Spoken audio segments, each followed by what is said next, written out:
మార్చి 19కు ఇంకా నెల రోజుల సమయం ఉంది. కానీ ఆ రోజు రిలీజ్ కావాల్సిన సినిమాల మధ్య ఆల్రెడీ యుద్ధం ప్రారంభమైపోయింది. బాలీవుడ్ నుంచి రణవీర్, సౌత్ నుంచి యష్ ఇద్దరు కూడా వైలెన్స్ దారి పట్టారు.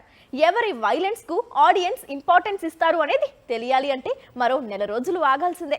కొద్ది గంటల క్రితం వరకు ధురంధర్ 2 వర్సెస్ టాక్సిక్ క్లాష్ ను వన్ సైడ్ వార్ గా చూసిన వారు ఇప్పుడు టాక్సిక్ టీజర్ రిలీజ్ తర్వాత మార్చి 19న ఏం జరుగుతుందో చూడాలి అంటున్నారు. ఆ లెవెల్లో టాక్సిక్ టీజర్ కట్ చేశాడు యష్.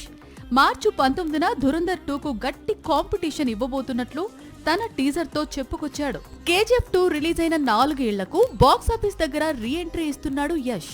అందుకు తగ్గ కథనే ఎంచుకున్నాడు.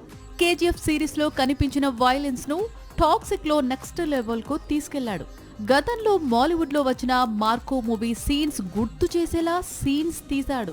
మలయాళ film maker Geetu Mohan Das direct చేసిన టాక్సిక్ బడ్జెట్ దాదాపు 600 కోట్లు అని సమాచారం. ఈ సినిమాలో యష్ హీరోగా మాత్రమే నటించలేదు, గీతూతో కలిసి కథను రాశాడు. అంతేకాదు సినిమాను KVN ప్రొడక్షన్స్ తో కలిసి నిర్మించాడు.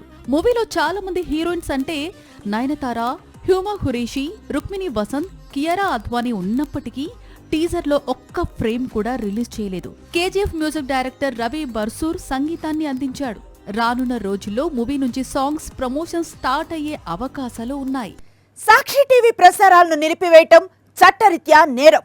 సాక్షి టీవీ ప్రసారాల కోసం మీ స్థానిక కేబుల్ ఆపరేటర్ను వెంటనే సంప్రదించండి. DTH లో ఇంటర్నెట్ లో కూడా సాక్షి టీవీ ప్రసారాలను వీక్షించవచ్చు.